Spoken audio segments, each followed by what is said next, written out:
City news కి స్వాగతం.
ఈరోజు ఇక్కడ క్యాబినెట్ మీటింగ్ సమావేశాన్ని ఎంకరేజ్ చేసినందుకు ధన్యవాదాలు.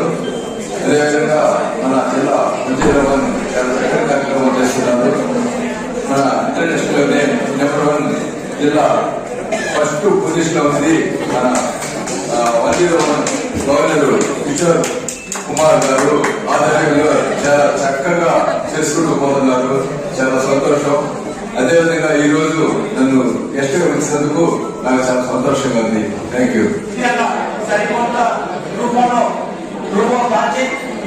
సేవా కార్యక్రమంలో మనం ఈ యొక్క వాసనలకు ఏంటంటే మెయిన్ మన ఆర్గనైజేషన్ మెంబర్షిప్ ఉంటాం. సర్వీస్ మాత్రం అన్ని కులాలకు మతాలకు అతీతంగా పేదవారికి అందరికీ సాయం చేయడం జరుగుతుంది. ఈ యొక్క క్లబ్లు మనం 1961లో ఫస్ట్ హైదరాబాద్ లో 11 మందితోని ఈ యొక్క క్లబ్ ను నిర్వహించడం జరిగింది. అంచెలంచెలుగా వెలుగుతూ ఇవాటికి సుమారు 1800 క్లబ్లు మన జిల్లాలు 32 జిల్లాలు 8 రాష్ట్రాలు 4 దేశాలలో విస్తరించి ఇవాళ సుమారు 1,00,000 మెంబర్షిప్ తోని సుమారు 100 కోట్ల సర్వీస్ కార్యక్రమాలు ప్రతి సంవత్సరం పేదలకు చేయడం జరుగుతుంది. ఈ అన్ని విధాలు ఈ సర్వీస్ గుర్తించి మనకు 2013లో రాష్ట్రపతి గారు మీ చేతుల మీద ఇంటర్నేషనల్ ప్రెసిడెంట్ గారికి అవార్డు కూడా ఇవ్వడం జరిగింది. ఇదే విధంగా మనం ప్రతి సంవత్సరం సేవా కార్యక్రమాలు పెంపొందించుకుంటూ వెళ్తూ మనం రోటరీ లైన్స్ అన్ని క్లబ్లు ఇతర దేశాలలో నిర్మించి మన ఇండియాకు వచ్చే ఇది మన భాషలో మాత్రం మన దేశంలో మన రాష్ట్రంలో విస్తరించి బయటి దేశాలకు విస్తరించి ఇది సుమారు 1,00,000 కోట్ల రూపాయల సేవా కార్యక్రమాలు జరుగుతున్నాయి. ఈ విధంగా మా క్లబ్ నుంచి కింది స్థాయి నుంచి ప్రతి ఒక్కరు మెంబర్స్ నుంచి ప్రెసిడెంట్స్, జెర్సీలు, ఆర్సీలు, ఐఈసీ, హెడ్ కోర్టు, ఇంటర్నేషనల్ అందరి సహాయ సహకారంతోనే ప్రతి జిల్లాలో సేవా కార్యక్రమం చేస్తూ ముందుకు వెళ్తున్నాం. దానికి మమ్మల్ని అందరినీ గుర్తించి హెడ్ కోర్టు వారు కూడా మాకు ప్రత్యేక అప్రిషియేట్ చేసినందుకు వారికి ధన్యవాదాలు తెలియజేస్తున్నాం.